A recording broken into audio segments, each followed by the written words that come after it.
paz do Senhor, povo de Deus, sejam todos bem-vindos. Estou começando mais uma aula aqui pelo canal Casa do Pão e a proposta é comentar as lições bíblicas da editora Caleu, que são usadas aqui na cidade de Blumenau, Santa Catarina, na Escola Bíblica da Assembleia de Deus Missão. O tema desse primeiro trimestre de 2026 é Evangelização, a chama que não pode se apagar. Então, nos meses de janeiro, fevereiro e março, a lição bíblica está voltada totalmente sobre o evangelismo, a evangelização, onde estaremos comentando tudo o que envolve a evangelização. O que é evangelizar, o poder de Deus para praticar o evangelho, o coração do evangelista, o discipulado, a consolidação, o papel da igreja, o desafio da igreja da evangelização e a presença do Espírito Santo para pregar o Evangelho e convencer o pecador.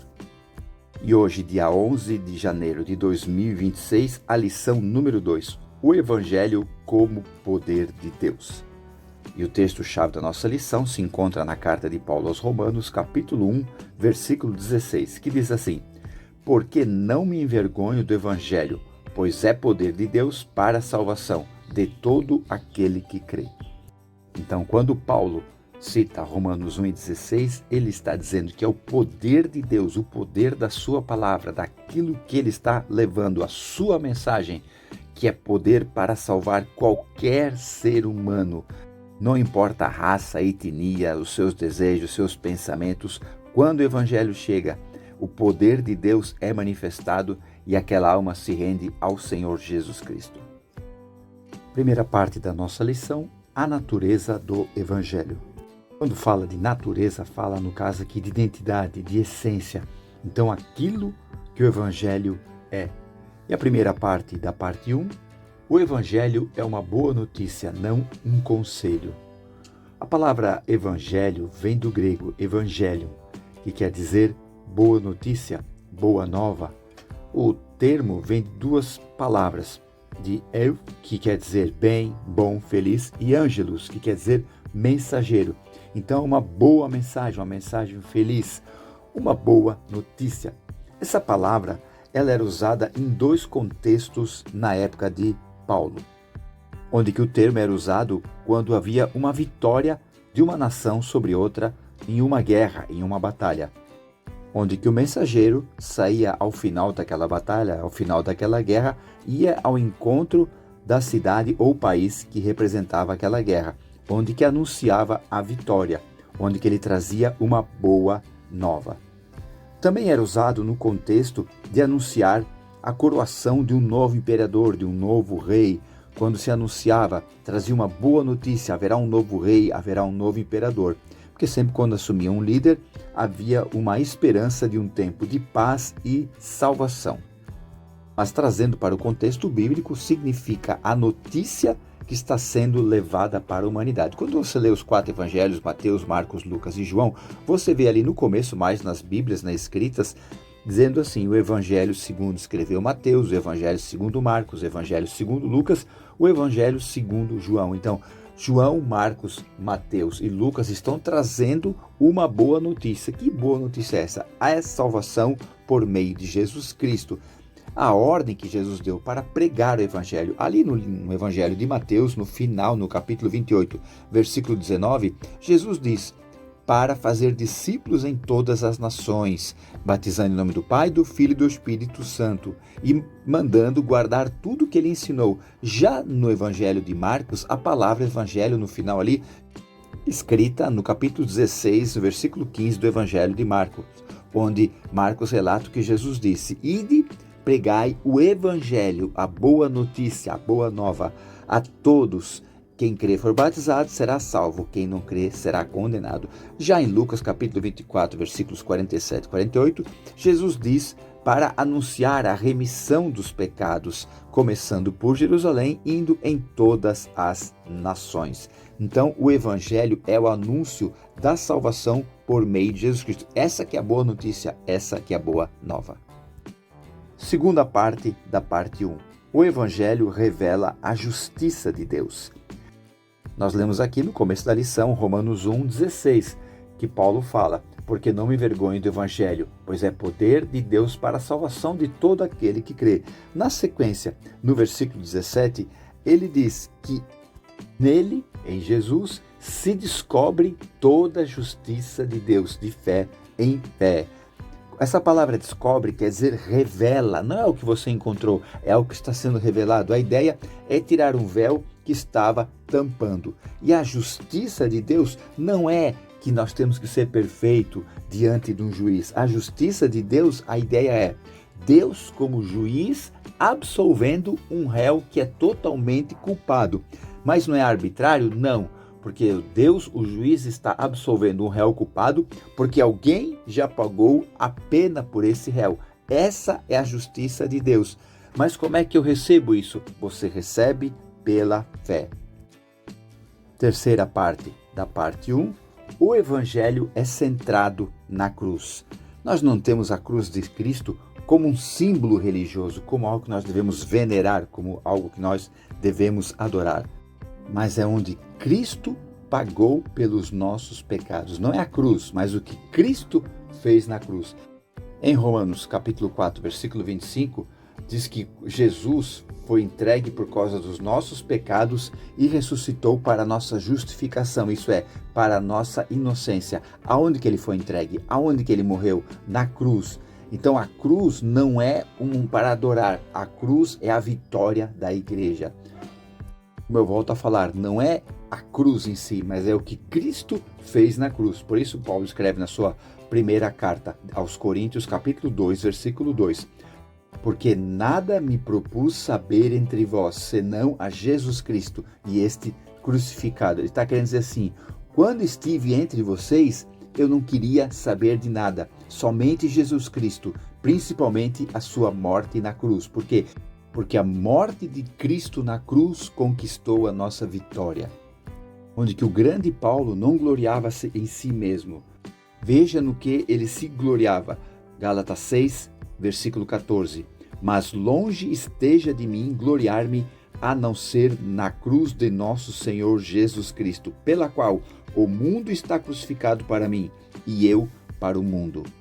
E você entende quando ele fala em Gálatas 2, versículo 20, já estou crucificado com Cristo, e vivo, não mais eu, mas Cristo vive em mim, e a vida que agora vivo na carne, vivo na fé do Filho de Deus, o qual me amou e se entregou a si mesmo por mim. Então, quando Jesus diz, quem quiser seguir-me, tome a sua cruz e siga-me, está querendo dizer o quê? É para você ficar parecido com Cristo. Por isso que Paulo escreve, estou crucificado com Cristo, não vivo mais eu. Isso é, não era a sua carne, o seu desejo humano. Porque o Evangelho é centrado na cruz. Segunda parte da nossa lição, o poder que transforma. O poder que muda não é uma reforma, uma melhoria, é uma transformação, é uma total mudança de vida da pessoa. E a primeira parte da parte 2, o Evangelho liberta da culpa e do medo. Em Gênesis capítulo 3, versículo 10, está escrito que Adão responde a Deus, quando ele diz, ouvi a tua voz soar no jardim, e temi, porque estava nu e escondi-me. Então Adão havia pecado juntamente com Eva, desobedecido a Deus. E agora o medo, a vergonha, a culpa vieram para si. Por isso que ele se escondeu. Essa palavra temi, ali de temor, são dois significados. Representa o temor como honra, como respeito, mas também, no caso ali de Adão, era um medo terrível, um pavor profundo que ele tinha da presença de Deus. Por causa de quê? Por causa da culpa. Havia o medo de uma punição. A partir desse momento, a humanidade está sofrendo até hoje com problemas emocionais devido às suas culpas, devido aos seus medos, por causa da desobediência lá no Éden. Mas, quando se manifestou Jesus Cristo, o Filho de Deus, ele diz no Evangelho de João, capítulo 14, versículo 27, deixo-vos a paz minha paz vos dou, não dou como o mundo dá. Não se turbe o vosso coração, nem se atemorize. Essa palavra mundo quer dizer o sistema de coisas. Então, a paz que Jesus dá, nenhum sistema desse mundo pode dar. Por isso que ele diz: não turbe o vosso coração, nem se atemorize. Essa palavra turbe quer dizer agitação interior. Não fique agitado, não fique nervoso, não fique preocupado. E essa palavra atemorize quer dizer falta de coragem. Então, Jesus está dizendo: não fiquem agitados, não percam a coragem, não recuem, porque vocês têm a minha paz. Por isso que um dos discípulos mais agitados, mais nervosos, que era o caso de Pedro, sempre tomava a iniciativa, até na hora que não precisava. Ele escreve na sua primeira carta, capítulo 5, versículo 7, lançando sobre ele, Jesus Cristo, toda a vossa ansiedade, porque ele tem cuidado de vós. Lançar é literalmente jogar para Jesus e deixar lá. E esse termo ansiedade quer dizer divisão. Fala da divisão da mente, quando você não consegue ter foco, não consegue ter concentração devido aos seus problemas, devido às suas preocupações, onde a sua mente fica dividida. Então, quando Pedro, que foi um homem com os pensamentos muito divididos, diz para você jogar toda a ansiedade, todos esses pensamentos divididos para o Senhor. E Pedro dá a resposta: por quê? Porque ele tem cuidado de vós. Então, o Evangelho tem poder para salvar, mas também tem poder para libertar o homem da culpa e do medo. Segunda parte da parte 2. O Evangelho transforma o coração e restaura a esperança. O comentarista da lição, Ezequiel Montanha, pastor Ezequiel Montanha, escreve: a verdadeira conversão não é resultado da persuasão humana, isso é, do convencimento humano, nem de uma emoção passageira ou adesão intelectual a uma doutrina religiosa. É um milagre do Espírito Santo que opera no mais íntimo do ser humano, no seu coração.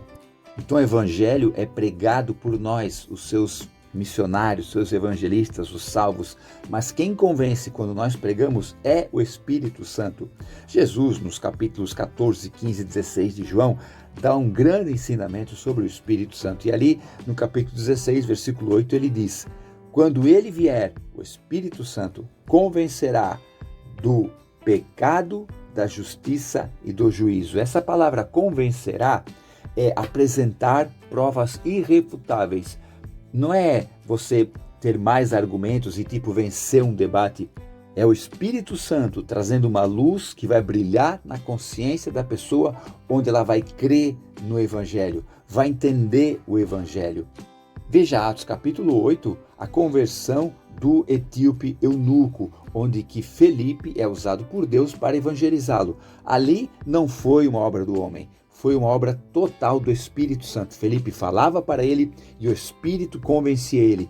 Tanto é que quando chegou ali num lugar que tinha água, podemos pensar que era um oásis, ou uma pequena lagoa, o eunuco pergunta: ali tem água, o que impede que eu seja batizado?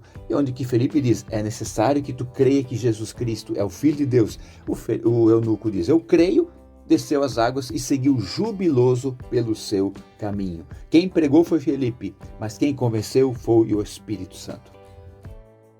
Terceira parte da nossa lição: o compromisso com a verdade. A palavra compromisso quer dizer responsabilidade assumida. Então, quando você é um pregador, um anunciador do Evangelho, você está assumindo uma responsabilidade para trazer a verdade que a humanidade precisa escutar. E a primeira parte da parte 3, o Evangelho não precisa de adornos humanos. Essa palavra adornos quer dizer enfeites para deixar mais bonito. O Evangelho não precisa ser deixado mais bonito. O Evangelho não precisa de enfeites para deixá-lo mais bonito. De que Paulo estava pregando em Tessalônica, por causa da perseguição, teve que fugir e foi para Bereia, onde que a perseguição de Tessalônica o alcançou em Bereia, onde que Silas e Timóteo, que estavam com Paulo, ficaram ali e Paulo foi rumo a Atenas. Onde que lá Atenas diz que o seu espírito se comovia por causa de tanta idolatria. Isso é, ele ficava com uma mistura de dor e revolta vendo toda aquela idolatria e ele conhecendo o Deus verdadeiro. E o texto diz, ali em Atos capítulo 17, que ele foi anunciar, ele foi pregar, foi trazer a mensagem do Evangelho. Só que o resultado foi muito pequeno, apenas algumas pessoas se converteram. E mediante essa experiência, eu creio que depois ele escreveu a carta aos Coríntios, primeira carta, no capítulo 2, versículo 4, onde ele diz: a minha palavra e a minha pregação não consistiram em palavras persuasivas de sabedoria humana, mas em demonstração do Espírito Santo e do poder, para que a vossa fé não se apoiasse em sabedoria dos homens, mas no poder de Deus. Então ele, vendo toda aquela sabedoria dos filósofos ali da Grécia, ele sabia que se não tivesse o poder de Deus para convencer as pessoas, não aconteceria nada. Quando ele diz essa frase, não consistiram, isso é, não estavam baseados na minha mente, por palavras persuasivas, isso é, do conhecimento, convencimento humano. Então Paulo tinha o conhecimento teológico, porque estudou aos pés de Gamaliel, só que ele sabia que isso é bom para ter o conhecimento, mas a palavra certa, no momento certo, para a pessoa certa, é só o Espírito Santo que pode dar. Veja Isaías capítulo 6, quando Isaías tem um encontro com o trono da glória de Deus, onde no capítulo 5 ele aponta para todas as pessoas: ai de vocês, ai daqueles que bebem, ai daqueles que fazem isso. E onde ele tem esse encontro com Deus no capítulo 6, ele diz: ai de mim, que vou perecendo, porque sou um homem de lábios impuros e habito no meio de um povo de impuros lábios. Onde que o texto diz que o anjo tira uma brasa viva do altar e coloca na boca de Isaías, e o anjo fala: eis que perdoado foi o teu pecado e tirada a tua iniquidade. A partir daquele momento, Isaías se torna apto para estar na presença de Deus. Por quê? Porque foi tirada uma brasa viva do altar e purificou ele. A mensagem tem que vir do altar. Segunda parte da parte 3, o Evangelho exige coragem.